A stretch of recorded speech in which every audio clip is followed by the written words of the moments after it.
그 전체적인 에베소 전체 구조를 했는데 아직까지 다 끝내지는 못했어요. 그래서 다시 이제 반복하면서 좀 더 깊이 들어갈게요.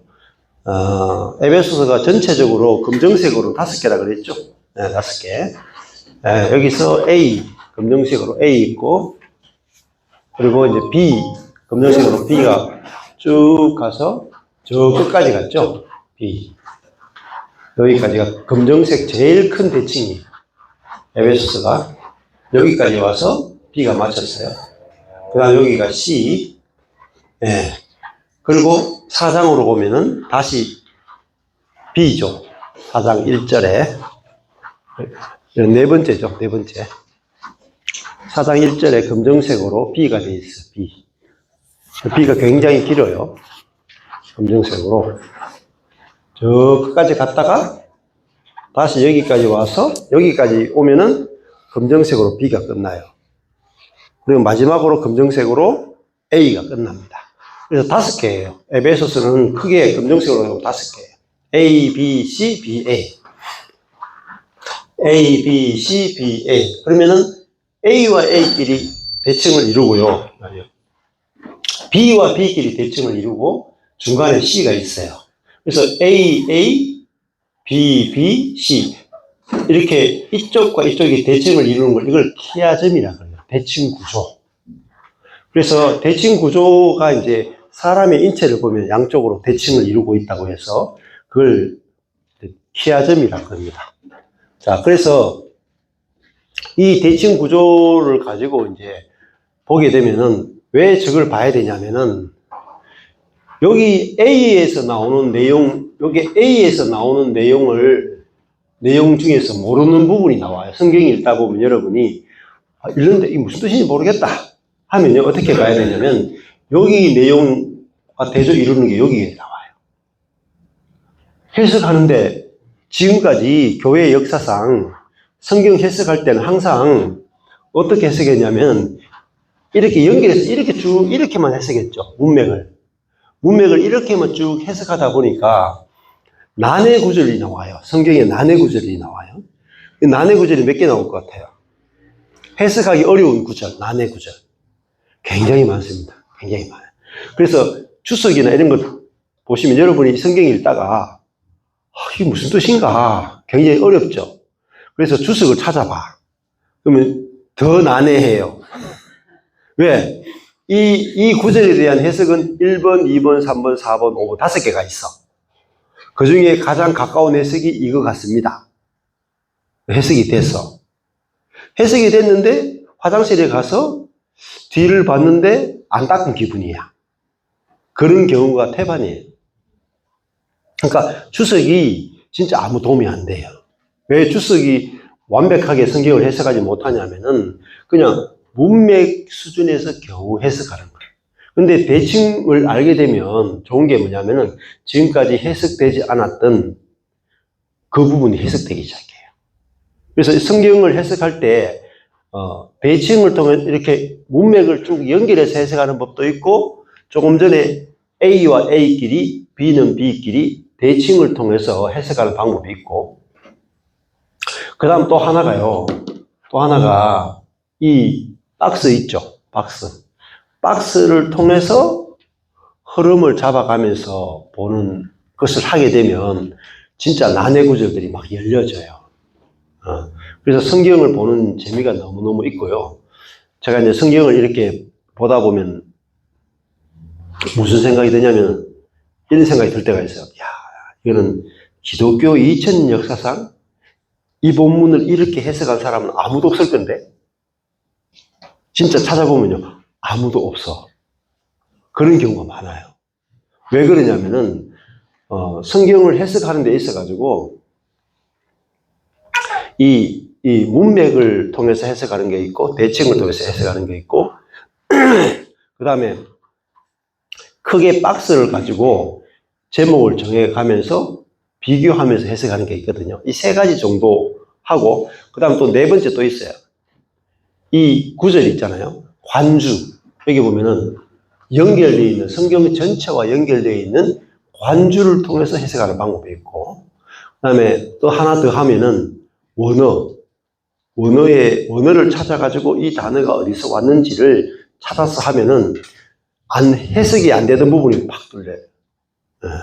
그래, 한 5가지, 6가지 방법이 있거든요. 근데 대부분 목사님들이나 성도들이 한두 가지 방법밖에 몰라요.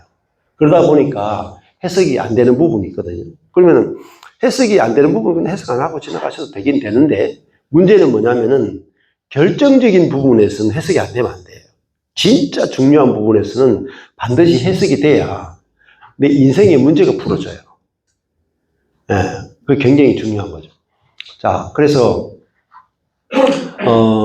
아까 전에 이게 진짜 기독교 2000년 역사상 이렇게 해석한 사람이 있나 이런 생각이 드는데, 어제도 이렇게 요즘 새로 나온 책들을 이렇게 딱 보면 똑같이 해석했네 이렇게 나온다니까. 신학자들 수준으로 해석이 돼요, 여러분이. 이렇게 하다 보면은 와, 이게 세계적인 신학자가 이렇게 해석했네. 나도 이렇게 해석했는데. 이런 수준이요.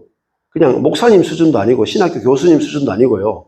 신학교 교수님들이 가르쳤던 교수의 교수. 그게 신학자예요. 그 수준까지 해석의 깊이나 넓이가 들어가게 돼요. 여러분 잘 들어본 적이 없지만 케제만 이런 사람이요.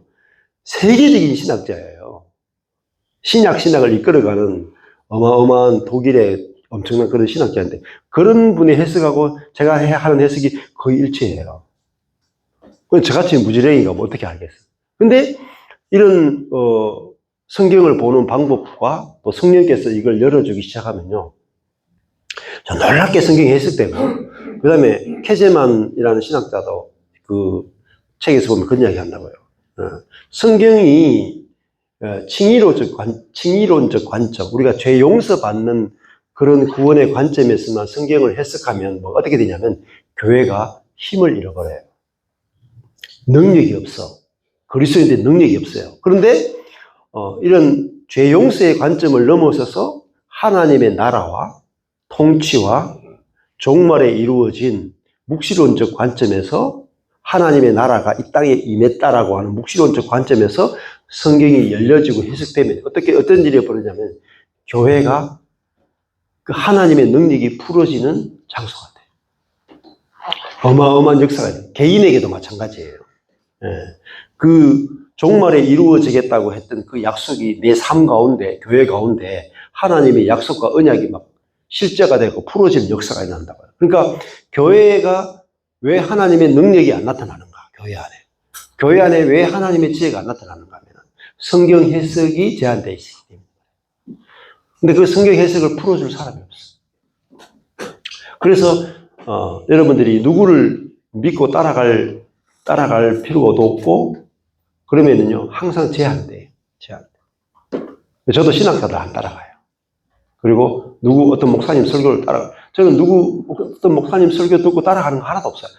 사실은 거의 들을 만한 설교하는 목사님 없어요, 저한테는.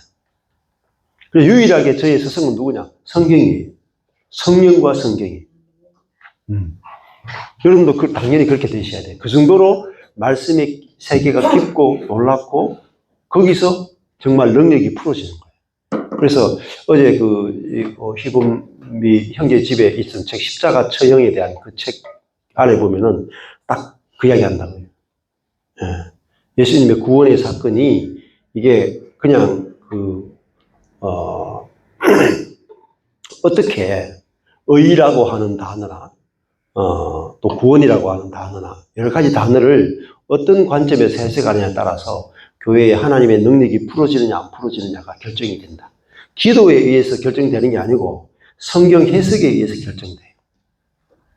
너무너무 중요한 거예요. 저도 제 삶 속에서 기도로 능력이 풀어진 때도 있었어요. 성령 사역이 일어나고 막 이렇게 있었어요. 근데 그때 일어났던 거하고요, 지금 말씀이 새롭게 해석되어서 풀어지는 지금하고 비교가 안 돼, 비교가. 하나님의 능력이 나타나고 풀어지는 것은 정말 비교가 안 돼요. 자, 그 다음에 생각해 보세요. 제가 기도하고 성령 사역하고 이렇게 하던 거하고요, 말씀 한 절하고 얼마나 차이 나는 줄 아세요? 보시면은 어제 했잖아요. 하나님이 능히 하실 이죠. 능히 하실 이죠. 근데 하나님 어떻게 능히 하시냐면은 넘치도록 능히 하시는 거예요. 이 하나님이 교회 안에서 풀어져야 된단 말이에요. 하나는 어떤 분이냐? 넘치도록 능히 하시는데 또 거기다가 하나 더 붙여. 더 넘치도록 능히 하시리라. 근데 이 말씀이 여러분이 말씀 하나님 말씀이잖아요. 근데 말씀이 내게 오면요, 이게 알아지고 믿어져 버린다. 근데 무엇이에요? 생각하는 것에, 구하는 것에, 구하고 생각하는 온갖 모든 것에 더 넘치도록 능히 하실 얘기. 이분이 하나님이잖아요. 제가 이 말씀 속에서 와, 하나님은 내 생각보다 모자라게 겨우 할까 말까 하시는 분이 아니라는 말이에요. 그죠? 야, 내가 구하는 것에 더 넘치도록 능히 하시는 분이시구나. 이걸 알고 나니까 그냥 하나님의 능력이나 하나님의 일하심이 교회 안에 풀어지는 거예요. 사역 안에 풀어지는 겁니다. 무엇으로요? 말씀으로. 그래서 근데 이 능력이 우리 가운데 역사하시는 능력이잖아요. 그죠? 저 멀리 있는 능력이나 하늘에 있는 능력이 아니고 우리 안에 역사하는 능력이라는 거예요. 그러면 우리 안에 이미 있다는 말이죠. 우리 안에서 역사하는 능력이니까요. 이분이 바로 바로 우리가 믿는 하나님인데 이분이 이 능력과 넘치도록 능히 하시는 이 능력이 어디서? 교회 안에서. 그리스도 예수 안에서. 영광이, 능력이 대대로 영원무궁하게 원한다. 그러면 이 하나님의 능력이 어디서 풀어지냐면요. 그리스도 예수 안에서 풀어지는 거예요. 그러니까 그리스도가 내 안에 오시면 내 안에 오신 예수 그리스도를 통해서 하나님의 우리의 구하는 거나 생각하는 것에 더 넘치는 하나님의 능력이 내 안에 계신 예수를 통해서 풀어지는 거예요.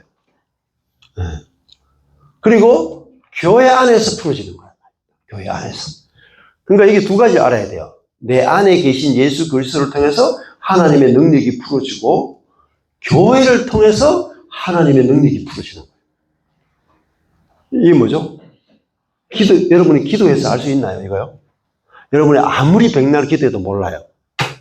어떻게 알 수 있느냐? 말씀을 통해서. 저도 기도해서 몰랐어요. 근데 말씀을 통해서 하나님이 어떤 분이시고 어떻게 일하시는 분인가를 알게 되니까, 이야, 이 교회가 어마어마한 거구나, 교회가. 우리 보세요. 저는 이제 그 경산에 저희 교회가 한 10년 정도는 진짜 성도가 10명 미만이에요. 근데 이 10명 미만인 교회가 뭐예요? 10명 미만인 교회라도 두세 사람이 내 이름으로 모인 곳이에요. 그죠? 두세 사람만 모여도 교회죠. 그러면 이 교회는 뭐예요? 더 넘치도록 능히 하시는 분의 능력이 그 안에서 역사하고 있는 교회란 말입니다. 근데 그 교회를 모르는 거야. 교회 안에 하나님의 능력이 흐르고 있고 그 하나님의 능력이 나타나는 것이 교회라는 사실을 몰라. 그러니까 우리 교회가 이렇게 작아가지고 우리 목사님 보니까 목사님도 힘도 없고 휘발이도 없고 그냥 우리 여기서 무슨 일이 일어날까? 아무 일도 안 일어날 것처럼 기대감이 1도 없는 거예요. 기대감이. 성도들의 문제는요. 기대감이 없다는 거야. 소망이 없다는 거야. 왜? 말씀 모르기 때문에.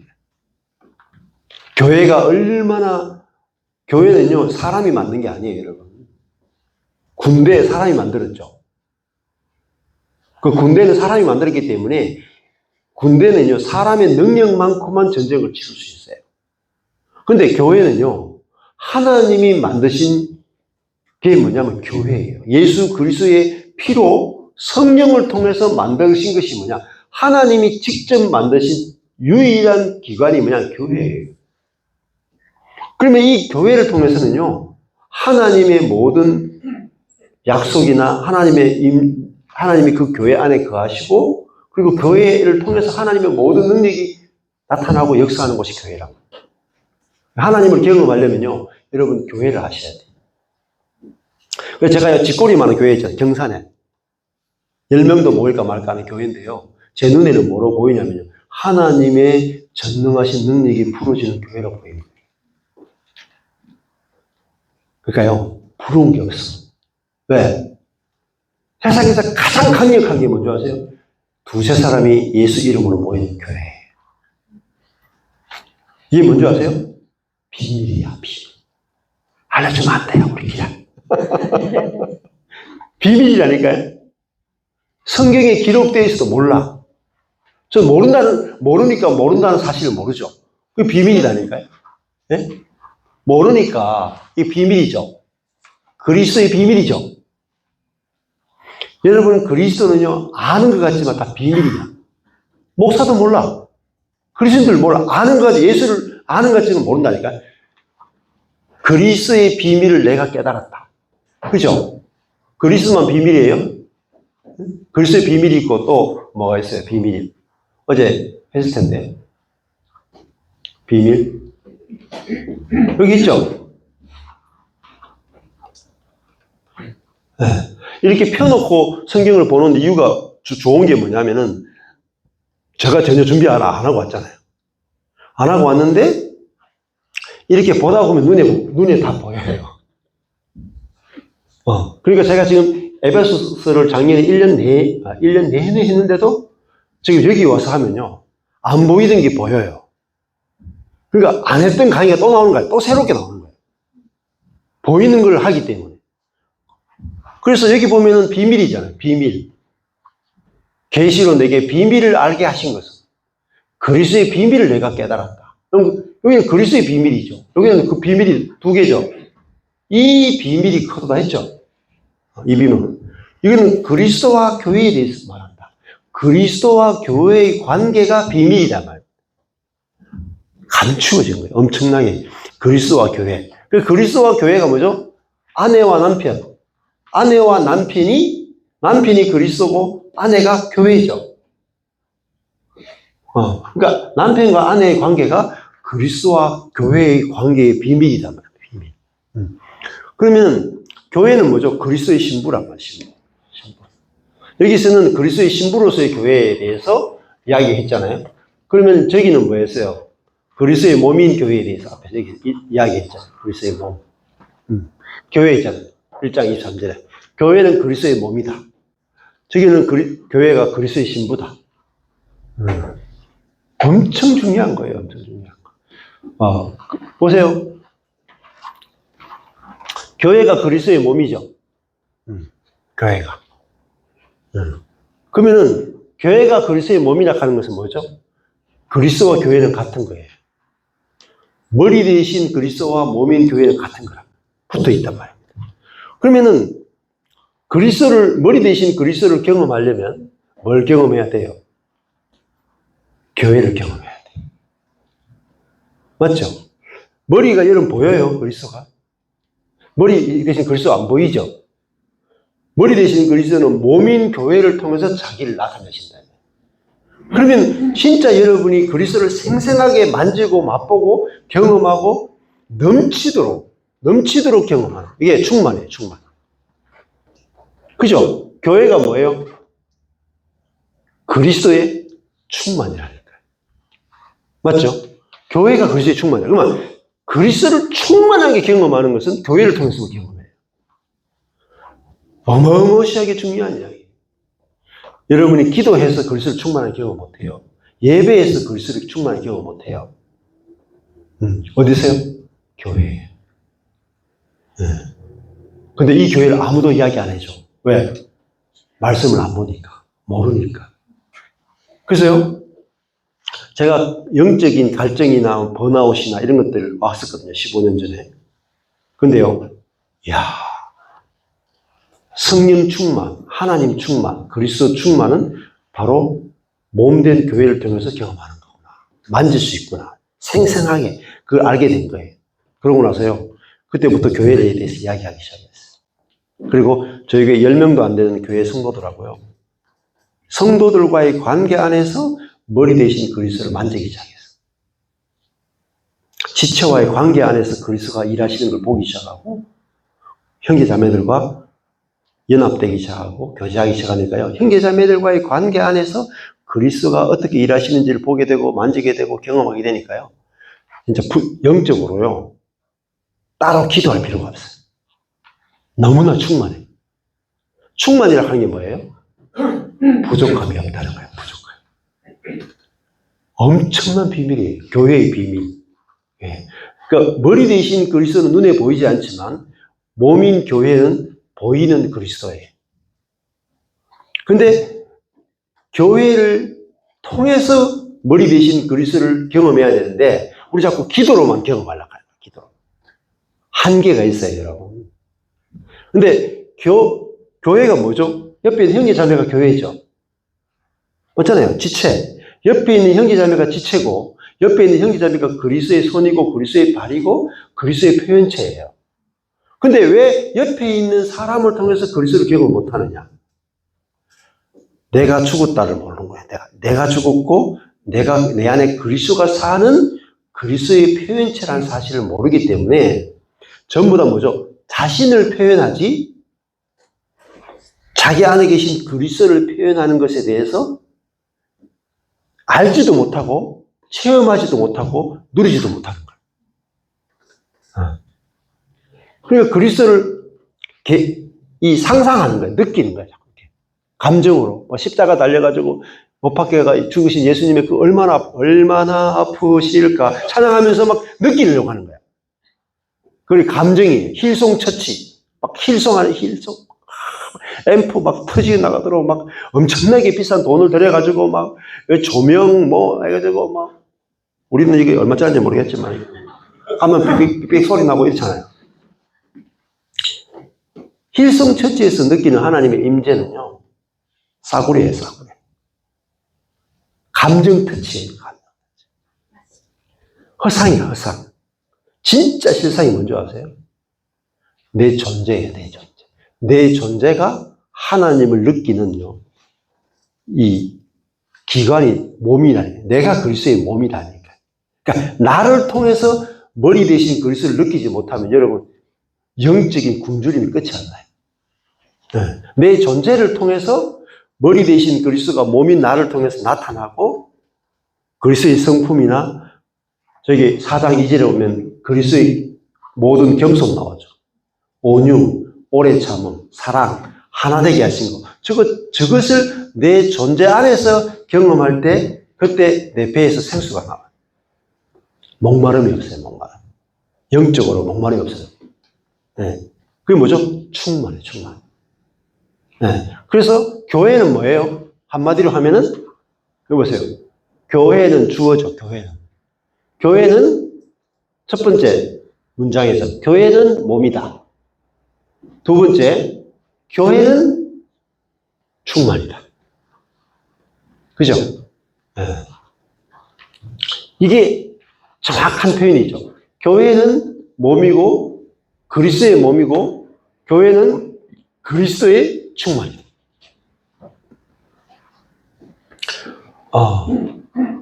근데 현실적인 여러분이 교회를 생각하면은 그리스도의 몸도 아니고 그리스도의 충만도 아니죠.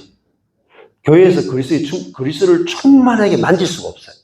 왜 그러냐면은 복음을 정확하게 몰라서. 그리스도와 함께 살아났고 그리스도와 함께 일으켜졌고 일으켰다는 말은 AKA로인데요. 부활했다는 뜻이에요. 부활. 그리스도와 함께 부활했다.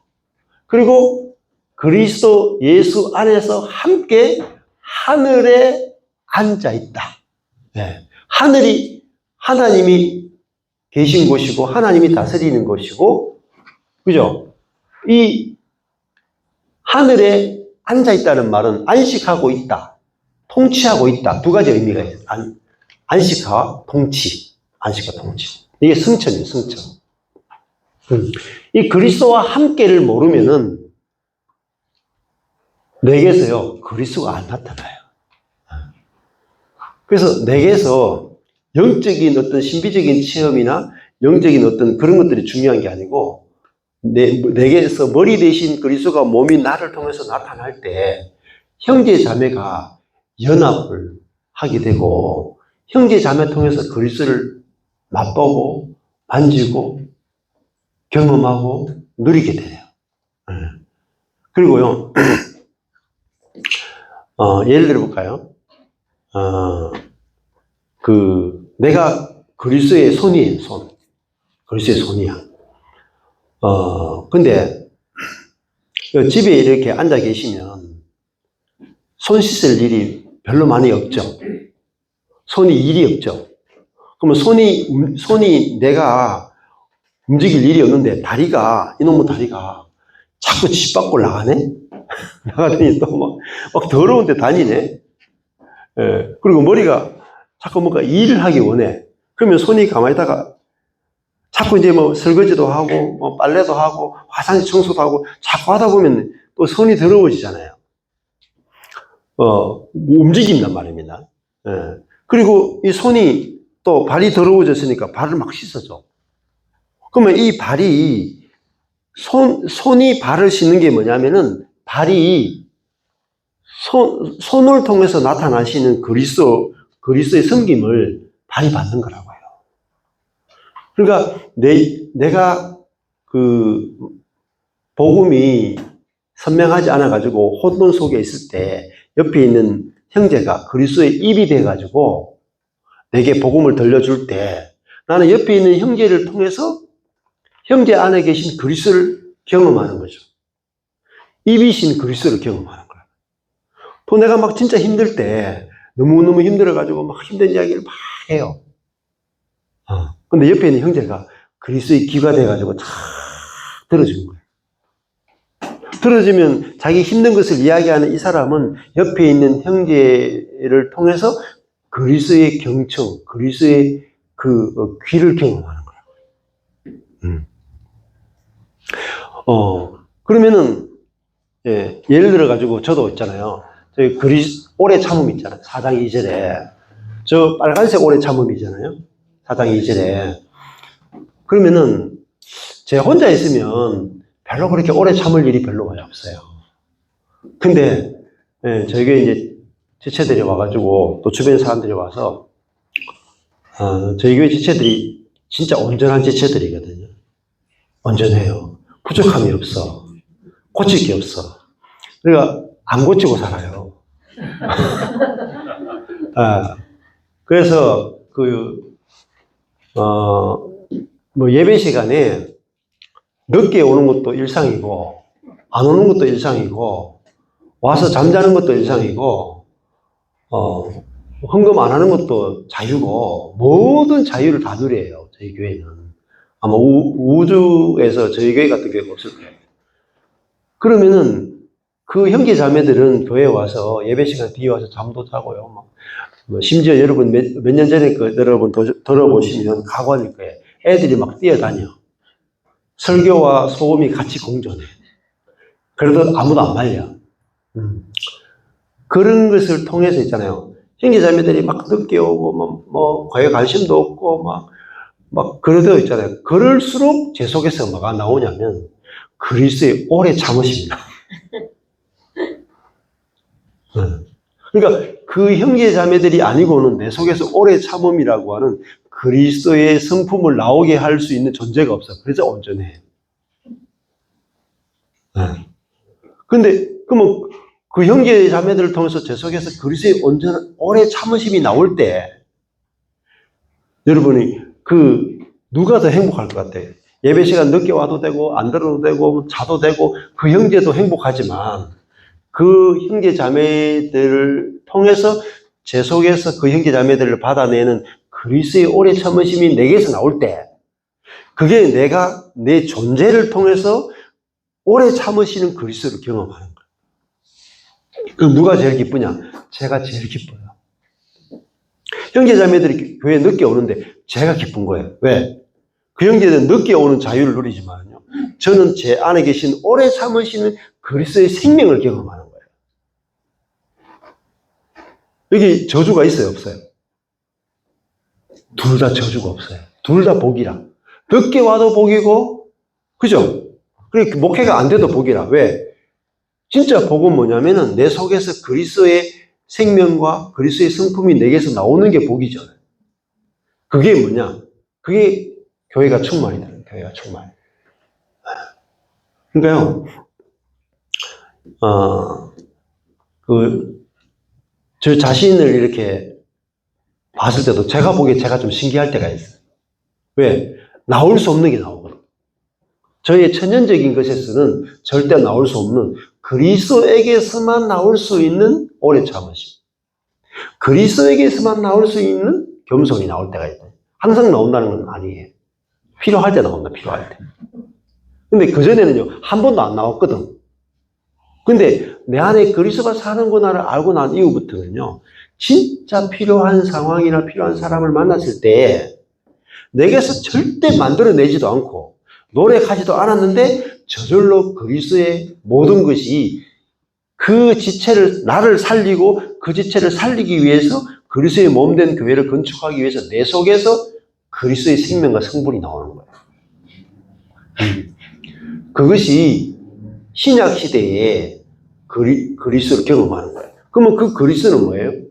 2000년 전에 갈릴리 땅에서 오신 그 그리스도하고 현재 오늘 내 속에서 역사하시는 그리스도가 같아요. 현재화되어 있는 거예요. 현재. 실제화되어 있는 거예요. 그러면요, 내 존재를 통해서 그리스도를 경험한다는 건 뭔지 아세요? 사단을 이겼다는 거예요. 내 존재가. 이제는 뭐예요? 처음에는 우리가 뭐였어요? 어디서 시작해서 저기죠. 허물과 죄로 죽었던 너희를 살리셨다. 우리가 공중에 거지 잡은 자를 따랐고 불순종의 아들들 가운데 역사하는 사단의 영의 지배를 받아서 우리가 육체의 욕심을 따르고 육체와 마음에 원하는 것을 해서 사단의 형상이고 사단의 모양으로 살았죠. 그런데 이제는 우리가 살아났어요. 긍휼에 풍성하신 하나님이 우리를 사랑하신 그 큰 사랑, 그 큰 사랑이 십자가예요. 그 큰 사랑이 뭐냐? 연결시키셔야 돼요. 긍휼에 풍성하신 하나님이 우리를 사랑하신 그 큰 사랑이 뭐냐? 그리스도와 함께 살리고 함께 일으키고 함께 하늘에 앉힌 이것이 그 큰 사랑이에요. 그 큰 사랑. 이것이 가장 큰 사랑이에요. 그러면 이 사랑, 그죠? 그 큰 사랑, 그 큰 사랑이 어디 가서 여기 있잖아요. 큰 사랑. 그리스도의 사랑의 넓이, 이 크기죠. 길이, 높이 길이죠. 이것을 깨달아야 어디로 가요? 충만. 사랑의 크기를 아는 만큼 여러분이 충만해져요. 성령 충만 주세요 하고 막 부르고 효성처치처럼 막 한다고 충만이 절대 아니겠어요. 절대. 그리스도의 사랑인데 근데 어떤 사랑이냐? 그리스도의 사랑의 핵심은요. 함께. 함께 이거예요. 함께 살리시고 함께 부활시키시고 함께 하늘에 앉으신 그러면 예수님이 우리를 살리려면 부활시키려면 하늘에 앉히려면 그리스도께서 어떻게 하셔야 되죠? 여러분 우리 옛사람을 죽이려면 예수께서 어떻게 하셔야 돼요?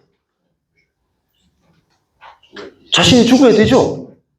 예수님이 십자가에 죽으신 이유는 우리 옛사람을 죽이기 위해서 죽으신 거예요. 예수님이 부활하신 이유는 우리를 부활시키기 위해서 자신이 부활하신 거라고. 예수님이 하늘 보좌에 앉으신 이유도 우리를 하늘 보좌에 앉히기 위해서 예수님이 승천하신 거라고. 그것이 함께. 근데 이것이 뭐죠? 그 큰 사랑이다. 근데 이 가장 큰 사랑을 모르는 거예요. 작은 사랑밖에 못 해. 하나님께 기도했더니 100만 원 주셨어요. 100만 원. 기도했더니 대학교 합격하게 해주셨어요. 기도했더니 우리 애가 좋은 직장을 얻었어요. 부스러기 사랑이에요. 부스러기예요. 그러니까 그 부스러기 사랑만 받으니까 하나님의 사랑의 크기를 모르니까 충만하지 않는 거야, 그리스도인이. 항상 결핍인 거야. 하나님의 사랑이 큰 사랑을 받아야 우리가 부족함이 없는 거예요, 그 사랑. 네. 그러면 그 하나님의 가장 큰 사랑은 그리스도를 통해서 나타난 거예요. 예수 그리스도. 그러니까 여러분, 저도 이 복음을 알기 전에는 이런 생각 들어요. 하나님 나를 얼마나 축복하시는가, 나를 얼마나 사랑하시는가, 이렇게 생각해 보면은, 뭐 목사 10년 했는데 연봉이 1,000만 원밖에 안 돼. 월 100도 겨우 나와. 그럼 하나님 도대체 나를 사랑하시는지 안 사랑하시는지 별로 그렇게 피부에 와닿지가 않아요, 와닿지를. 근데 있잖아요. 함께를 알게 됐어, 함께. 나의 옛사람을 영원히 영단번에 딱 죽여버리기 위해서 예수가 죽으신 거예요. 그러니까 그 옛사람이 뭐냐? 사단에게 영원히 노예된 존재.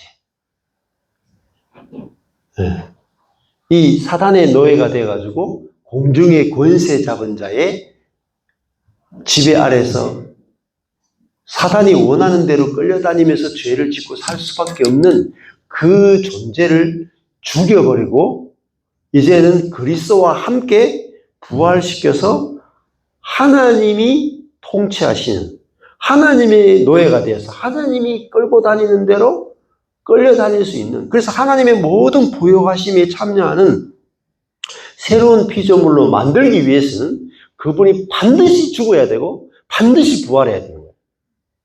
그것이 뭐죠? 그리스도의 사랑이에요. 근데 여러분, 복음 안에서 주님의 사랑이 발견이 안 되고 전부 다 기도응답에서 주님의 사랑을 확인하려고 그러죠. 그래가지고는 여러분 목말라 죽어요. 목말라 죽어요. 어떤 기도응답 받아도 여러분 목말라 죽는다. 왜? 가장 큰 사랑을 모르기 때문에. 가장 큰 사랑. 그래서 강윤식 목사님이 여기서 보면은 그 큰 사랑 해놓고 뭐 해놨어요? 십자가. 십자가 그 사랑. 근데 강윤식 목사님은 아직까지 여기 사랑은요, 십자가 그 사랑까지 왔어. 더 나가야 돼요.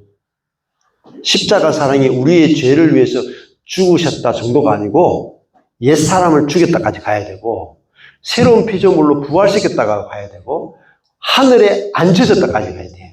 하늘에 앉혀졌다가 뭔지 아세요? 사탄이 건드리지도 못하는 거예요. 공중의 권세 잡은 자가 건드리지도 못해. 이놈은 와봤자 공중이야. 위로 있잖아요. 위로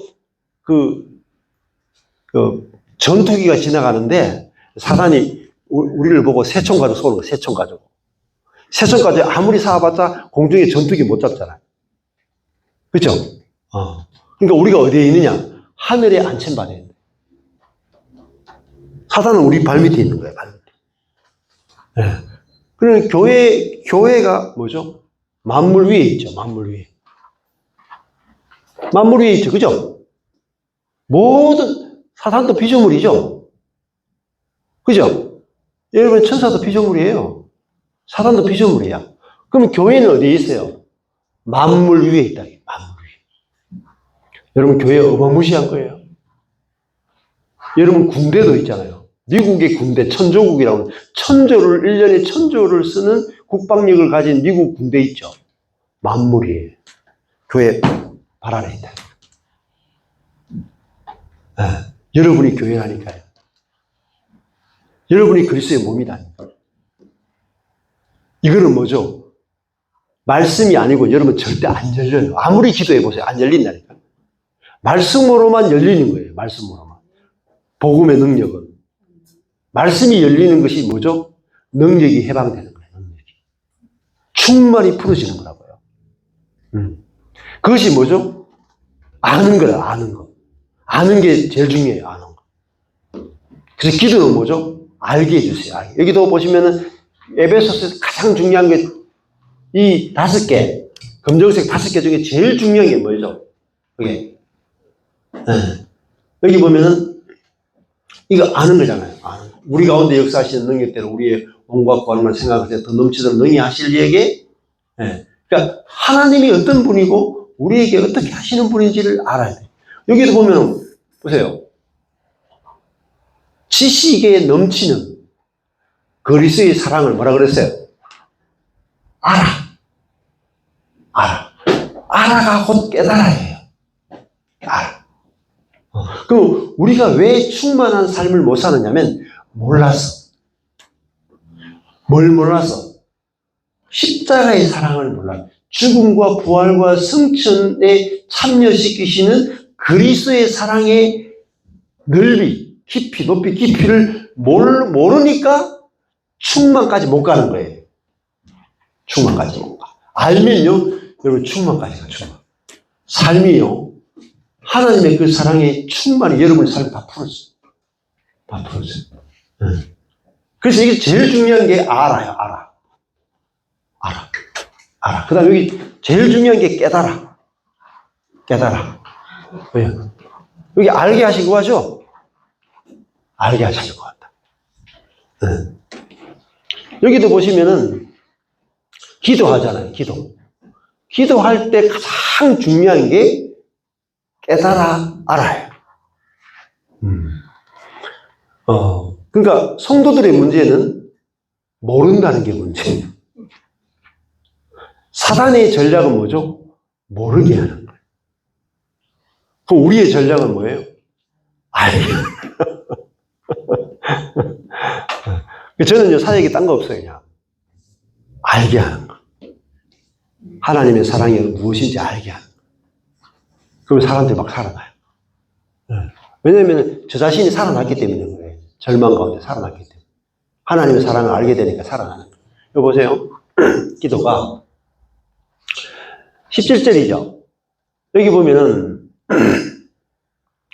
여기 알게 하시죠? 알게 하시고 알게 하시고 알게 하시길 구한다. 17절, 18절, 19절, 3절에서요. 기도가 딱 하나밖에 없어. 알게 하시고 알게 하시기를 구한다. 그죠? 기도가 뭐예요? 알게 해주세요. 기도예요. 알게 해주세요. 이게 가장 성경적 기도예요. 성경적 기도. 네, 나라를 위해서 기도하지 마세요. 네. 그리스도의 사랑을 알게 해달라고 기도하셔야 돼요. 나라를 위해서 기도하는 건 시시한 기도예요. 가장 큰 기도 하셔야 돼요. 가장 위대한 기도를 하셔야 돼요. 그것이 뭐예요? 첫 번째 여기 보시면은 여기 왜 우리가 주어 목적어 서술을 좀 알아야 되냐면 문장이 길어요. 여기서 여기까지 한 문장이에요. 너무 길기 때문에 핵심을 못 잡아. 특히 에베소서의 특징이 뭔지 아세요? 숨 넘어가. 너무 길어가지고 한 문장이 끝이 안 나.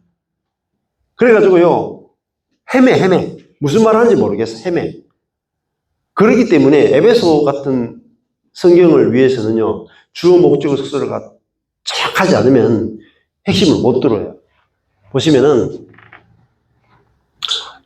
우리 주 예수 그리스도의 하나님 영광의 아버지께서 지혜와 계시의 정신을 너희에게 주사 하나님을 알게 하시고 너희 마음 눈을 밝히사 그의 부르심의 소망이 무엇이며 성도 안에서 그 기업의 영광의 풍성이 무엇이며 그의 힘의 능력으로 역사하심을 따라 믿는 우리에게 베푸신 능력의 적이 것이며 어떤 것을 너희로 알게 하시기를 이렇게 되어 있거든요. 여기 보면은 여기 알게 하시고 있죠. 알게 하시고 여기 알게 하시고 그다음에 여기 보면은 무엇이며 어떤 것을 무엇이며 어떤 것을 알게 하시려고 한다. 이게 핵심이에요. 그러면 딱 줄이면은 하나님을 알게 하시고 부르심이 무엇이고 영광의 풍성이 무엇이고 능력이 어떤 것인지를 알게 하시기를 한다. 이게 기도의 핵심. 이렇게 기도하는 사람 거의 없어요. 첫 번째 하나님을 알게 하시고 있죠. 하나님을 알게 하시고. 근데 하나님을 알기 위해서 앞으로 올라가면 이렇게 쭉 올라가시면 돼요. 하나님을 아는데 어떻게 알게 하느냐? 너희에게 주사. 우리가 뭐 받아야 하나님을 알 수 있어요. 네. 뭘 받아야 돼요? 계시의 정신을 받아야 하나님을 알 수 있죠. 계시의 정신 더하기 뭐예요? 지혜의 지혜와 계시의 영을 너희에게 주사 하나님을 알게 하시고. 하나님을 아는데 지혜와 계시의 영을 받지 않으면 하나님을 알 수 없다. 하나님을 알 수 없다. 하나님을 아는 것은 뭐죠? 지혜, 계시의 영이에요. 그 지혜와 계시의 영이 뭐예요? 성령입니다.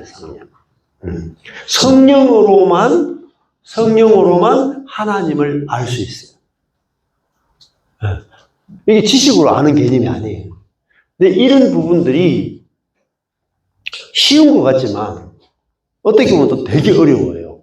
여보세요.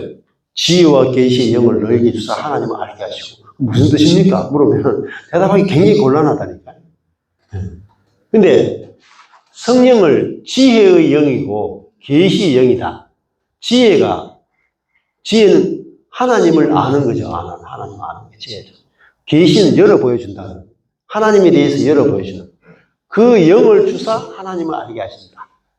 이게 첫 번째 기도예요. 근데 누가 주시느냐? 아버지께서 성령을 너에게 주사 하나님을 알게 하신다. 아버지께서 주체가 되는 거예요. 근데 아버지 어떤 아버지냐? 영광의 아버지다. 영광의 아버지. 영광스러운 아버지고. 또 이게 두 번째 영광의 아버지고, 첫 번째는 우리 주 예수 그리스도의 하나님이면서 영광의 아버지다. 왜 이런 표현을 쓰겠냐면은 유대인들은 예수 그리스도의 아버지 하나님을 인정하지 않아요. 그냥 하나님만 인정해요. 유대인들은 하나님을 알죠. 지금도 이스라엘 사람들 하나님을 알죠. 그런데 주 예수 그리스도의 하나님은 모르죠. 그 주 예수 그리스도의 하나님을 모르면 그 다음 어떻게 돼요? 지혜와 계시의 성령을 받을 수가 없어요. 성령이 오는 이유는 예수 그리스도를 통해서 우리에게 성령이 온 거잖아요. 그러면 성령으로 하나님을 아는 것과 유대인들이 지식으로 성경을 통해서 하나님을 아는 것 완전히 달라요. 하나님 존재 자체가 달라요. 자, 그래서 이런 표현을 우리 주 예수 그리스도의 하나님이고 영광의 아버지죠. 그러니까 하나님뿐만 아니라 우리에게는 이제 아버지가 되어 주셨다. 아버지가. 그래서 아버지께서 지혜와 계시의 성령을 너에게 주셔서 하나님을 알게 하시기를 구한다. 이게 첫 번째 기도예요. 첫 번째 기도. 그러면 여러분 옆에 있는 지체를 바라보거나 교회를 이렇게 위해서 기도할 때 저 기도하세요. 우리 성도들이 에게 지혜와 계시의 영을 주셔가지고 하나님을 알게 해주세요. 대부분 기도 잘 안 해요. 근데 여러분이 성경을 정확하게 저 본문이 막 깨달아지고 알아지죠. 그러면요 어떻게 되냐면은 형제 자매를 볼 때나 누구를 볼 때마다 속에서 저 기도가 나와요. 하나님, 저 형제가, 저 자매가, 저 사람이 하나님을 알게 해주세요. 성령님, 저 사람이 복음에 대해서 문이 열리게 해주시고 하나님의 사랑이 얼마나 크고 놀라운지, 그리스도의 사랑이 얼마나 크고 놀라운지 알게 해주세요. 저절로 그 기도가 나와요. 그러니까 여러분이 어떤 기도 제목을 정해놓고 기도하는 게 아니라 말씀을 읽고 말씀이 깨달아지면 여러분 속에 성령에 의해서 딱 그 기도가 저절로 나오고 그 기도가 계속 소원이 돼요. 소원. 자동으로 그 기도하게 돼요. 왜? 그것이 얼마나 중요한지 알기 때문에. 내 속에서 그것이 경험돼야 그 기도를 할 수 있고 그것이 진짜 얼마나 중요한지 알아야 저절로 그 기도만 하게 돼요. 딴 기도 안 해요. 딴 기도. 저도 우리 성도들 위해서 딴 기도 안 해요. 어떻게 보면 되게 관심 없는 목사예요. 뭘 먹는지, 무엇을 입는지, 무슨 직장의 생활 어떤지, 돈이 어떤지 별로 관심이 없어요. 딱 하나밖에 없어요. 우리 성도들이 지혜와 계시의 영을 주셔가지고 하나님을 알게 해주세요. 딱 그 기도 외에는 저희가 우리 성도들을 향해서 딴 마음 하나도 없어요. 하나님 아는 거, 그것만 전부. 정확하게 이렇게 기도하게 돼 있는 거예요. 그 다음에, 여기 알게 하신 거죠. 아는데도 지혜와 계시의 영을 통해서 알죠. 계속 아는 이야기 하는 거예요. 두 번째, 마음의 눈을 밝히사. 마음 눈을 밝히는 게 뭐예요? 보고 아는 거죠. 같은 표현이에요. 마음 눈을 밝혔다는 말. 밝혀서 보고 알게 해주세요. 뭘 알아야 돼요? 그분의 부르심의 소망이 무엇인지. 그분이 우리를 부르셨는데, 우리를 부르셨잖아요. 우리를 불렀는데, 우리에게 주신 소망이 무엇인지, 그거를 알게 해달라는 거예요. 알게. 여러분의 소망이 뭐예요, 소망? 통일이에요? 자식 잘 되는 거예요? 교회 부흥하는 거예요? 사역 잘 되는 거예요? 소망이 무엇인지 모르기 때문에 소망을 알게 해달라는 거예요. 여러분, 그리스도의 소망이 뭐예요, 여러분? 바울이 매일매일 소망했던 게 있거든요. 바울이 매일 소망했던 게 뭐냐면, 자기가 그리스도의 고난에 참여함으로, 그리스도의 부활에 더 놀랍게 참여되어지고, 부활의 세계가 더 깊이 알아지는 거예요. 그게 바울의 소원이었어요. 그게 날마다 바울의 그 소망이고, 부르심의 소망이었거든요. 그러니까, 소망이 머리 대신 그리스도를 더 깊이 아는 것이 바울의 소망이에요. 근데 그 소망이 얼마나 큰 소망이었어요. 그러니까 내 존재를 통해서 그리스도가 더 많이 나타나는 것이 바울의 소원이었어요. 어떻습니까? 여러분의 소망이 여러분의 매일매일 생각하고 꿈꾸고 바라고 기대하는 것이 내가 죽고 나를 통해서 그리스도가 더 많이 표현되는 것, 그리스도가 사는 것, 그것이 소망이냐, 소망. 부르심의 소망이냐. 근데 이 소망이 알아지려면, 소망이 무엇인지 알아지려면 마음의 눈을 지혜와 계시의 영이 밝혀주셔야 하늘의 소망에 대해서 소망이 무엇인지 알게 되고요. 그 소망을 바라게 되고 그 소망만 쫓아서 살게 돼. 그게 기도잖아요. 그러니까 무엇인지 알게 하시기를 구한다. 그 다음에 여기는 소망이 무엇인지. 여기는 뭐죠? 기업이 무엇인지 알게 하시기를. 기업이. 우리가 상속받은 기업이 무엇인지 알게 하시길 구한다. 성도 안에서. 여기도 보세요. 그리스도가 우리에게 주신 그 기업이 무엇인지, 그 기업이 영광스러운 것이 무엇인지, 그 기업이 풍성한 기업, 그 기업의 풍성이 무엇인지, 기업, 영광, 풍성, 그러니까 기업의 영광, 기업의 풍성이 무엇인지를 알게 하십니다. 근데 대부분 성도들이 기업 그러면 죽어서 가는 천국만 기업으로 생각합니다. 근데 이 기업이 성도 안에서 그 기업의 영광의 풍성이 무엇인지 알게 합니다. 성도 안에서 뭐가 있어요? 그 기업이 있단 말이에요. 여러분, 여러분 자신이 천국이죠. 옆에 있는 형제 자매가 천국이라는 거예요. 여러분에게 주신 최고의 기업이 뭔지 아세요? 옆에 있는 형제 자매가 여러분에게 주신 기업이에요. 성경에 나와요. 성도가 기업이야, 성도가. 성도는 하나님이 우리에게 베푸신 기업이에요, 기업. 네. 근데 형제 자매를 기업으로 못 누리는 거예요. 여러분, 배우자는 기업으로 좀 누리시죠? 안 그래요? 돈은 제가 벌고 쓰는 것은 아내가 쓰거든요. 예를 들면은. 또 아내가 벌면 남편이 제가 쓰죠. 그거 기업이죠. 누리잖아요. 근데 형제 자매를 누리는 게 뭐예요? 형제 자매의 모든 것을 내 것으로 누리고, 나의 모든 것을 형제 자매가 누리게 하고. 그렇죠? 형제 자매를 통해서 그리스도가 나타나는 것을 내가 누리고, 나를 통해서 그리스도가 나타나는 것을 누리고.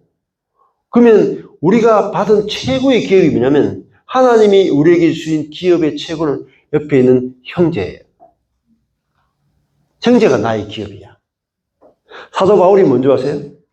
나의 면류관인 형제. 여러분이 나의 면류관입니다. 여러분이 나의 기업입니다. 그리스도가 나의 기업입니다. 그렇게 말해요. 그러니까 천국은 형제를 기업으로 누리는 세계라. 그러면요, 얼마나 풍성하지 뭡니다. 얼마나 풍성하죠. 근데 우리가 다 끊어지죠. 기업을 다 잃어버려요. 그래서 더 많은 형제 자매들이 옆에 있는 사람을 기업으로 누리는 거예요. 그래.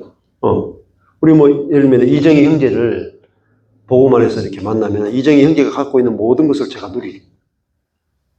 제가 가지고 있는 모든 것을 이정희 형제가 누리는 거예요. 그렇죠? 왜냐하면 그리스도가 우리 자신 안에 각 사람 속에 그리스도가 계시잖아요. 근데 그리스도가 각 사람을 통해서 표현되는데 떨어지면은 내가 형제에게 표현되는 그리스도를 내가 누릴 수가 없어. 누릴 수가 없어. 제가 한 사람 한 사람 속에 그리스도가 표현되는데 제가 떨어져 버리면은 나타나는 그리스도, 표현되시는 그리스도를 내가 누릴 수 없는 거예요. 그래서 그 기업의 영광이, 풍성이 무엇인지 알게 하시기를 원한다. 이렇게 말해요. 저희 집 애들이 4명이잖아요. 우리 3명 따라와. 한 놈은 군대에 있는데. 4명이 늘 하는 말이 그거예요. 우리 집은 4명이 완전체예요. 애들 4명이 다 모여야 완전체예요, 자기들. 그러니까 아들 둘, 딸 둘이잖아요. 완벽해요. 그러니까 아들끼리 막 둘이, 형이 있어가 너무 좋고, 동생이 있어가 너무 좋고, 또 언니는, 내 여동생이 있어가 너무 좋고, 여동생은 언니가 있어가 너무 좋고, 그리고 또 합체가 4명이라 가지고 완전체예요. 그래가지고 6명이 딱 모이면, 야, 드디어 완전체 합체. 그래가지고 같이 돌아다녀요. 그러면 애들이 6명이 같이 얘기할 때 제일 행복하대. 그전에는요, 6명 모이면 시쫓고 싸우고 있잖아요. 이래가지고 완전체가 아니고 완전 폭파야. 근데 과정을 거치면서 이제는 있잖아요. 서로가 서로를 누리는 거야. 형은 동생을 누리고 동생은 형을 누리고, 언니는 동생을 누리고 동생은 언니를 누려요. 그게 뭐예요? 형제 자매를 누리는 게 기업을 누리는 거예요. 그게 뭐죠? 내 이웃을 내 몸처럼 사랑하라. 내 이웃을 내 몸처럼. 그러니까 그게 셋째가 이번에 따라왔잖아. 아리엘이잖아요. 셋째. 첫째가 하리거든요.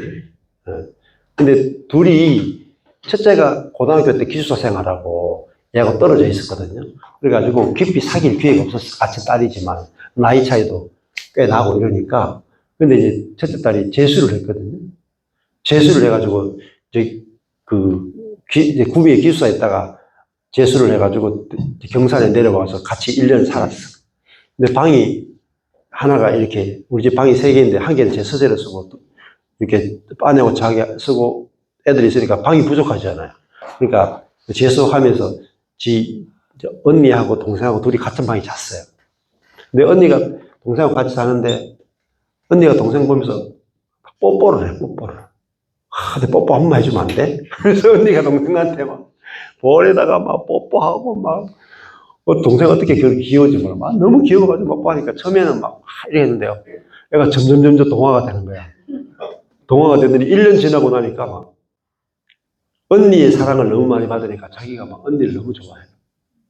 둘이 찰떡궁합이 됐어. 막 껌딱질해가지고요.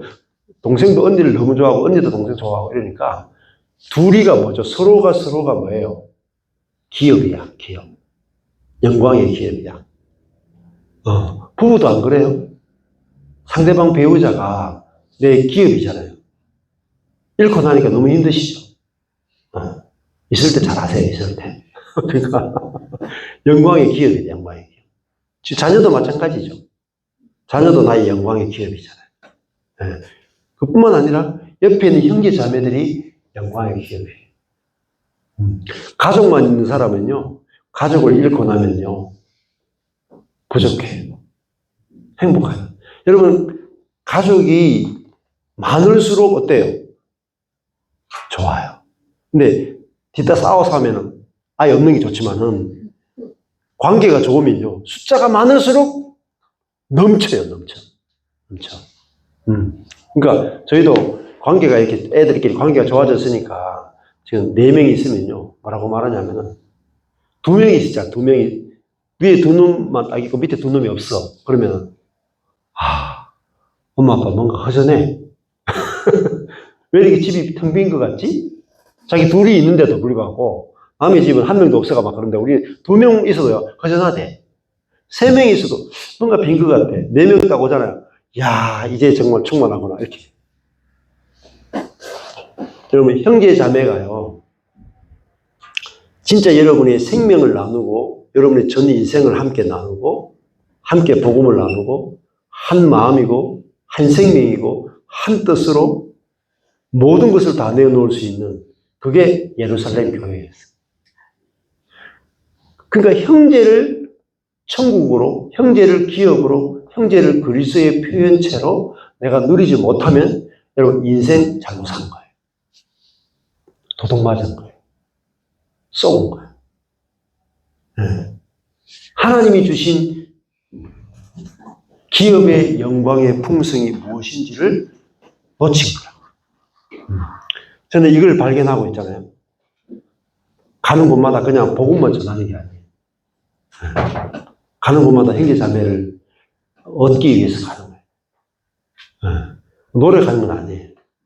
근데 속에서 그런 마음들이 나와요.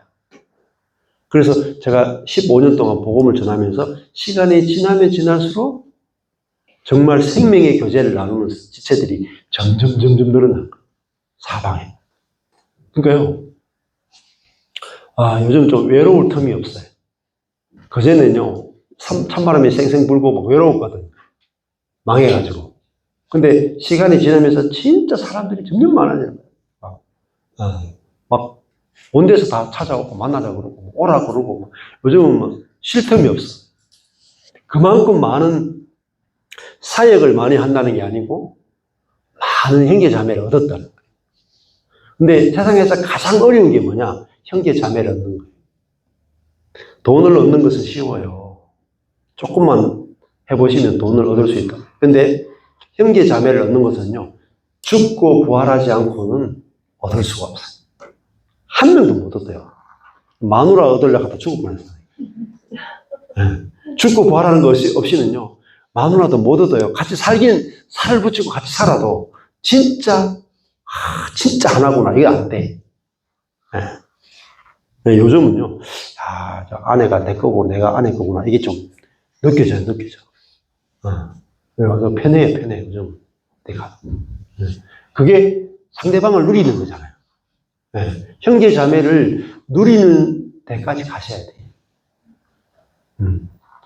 여러분, 사람을 누리는 게 제일 힘들어요. 여러분, 자연 누리는 거 쉬워요. 자연이 내한테 별로 해를 안 끼치잖아. 보기 좋잖아. 근데 사람은요, 이게 가시나무 같아가지고 막 찔러. 바람이 불면 막 서로 찔러대. 근데 복음으로 말미암아 그 가시처럼 찔러대는 그 사람이 그리스도와 함께 이미 죽었다가 알아지고 나면은 이제 새로운 내 안에 그리스도의 마음이 나타나면은 그때부터는요, 사람을 누리게 돼. 그러면 사람을 누린다는 게 뭐냐면 이런 거예요. 여러분 사람을 만나면은 피곤하세요? 에너지가 빨려 나가요? 에너지가 들어와요? 사교형은요, 천연적인 사교형은요, 사람 만날 때 에너지를 얻어. 사람하고 떨어지면 에너지를 잃거든요. 그 천연적인 사교형 말고, 새롭게 창조된 피조물은요, 사람을 만나면 에너지를 얻어. 사람하고 같이 안 있어도 에너지를 안 잃어. 혼자 있어도 외롭지 않아. 혼자 있어도 안식이 돼요. 근데 사람하고 만나면 더 좋아. 제가 밖에 체질이 바뀌었어요. 전에는요, 사람들 만나고 나면 피곤해가 집에 오면 좀 쉬어야 돼. 근데요, 지금은 피곤하다가 사람 만나면 에너지가 막 나. 왜요? 내 속에서 그리스도가 일하기 시작합니다. 그게 새로운 피조물이에요. 새로운 피조물. 그러니까 사람하고 있어도 에너지가 나오고요. 에너지를 얻어요. 혼자 있어도 그리스도가 있기 때문에 에너지를 얻어요. 네. 그게 새로운 피조물이 누리는 세계다. 예. 그래서 여기 했죠. 알게 하시고, 하나님을 알게 하시고, 소망을 알게 하시고, 기업을 알게 하시고, 그죠? 계속 아는 이야기죠. 그 다음에 제일 마지막에 능력을 알게 하시려고 한다. 네 번째가 엄청 중요한 능력을 아는 거. 저 능력은 1시간 됐나요?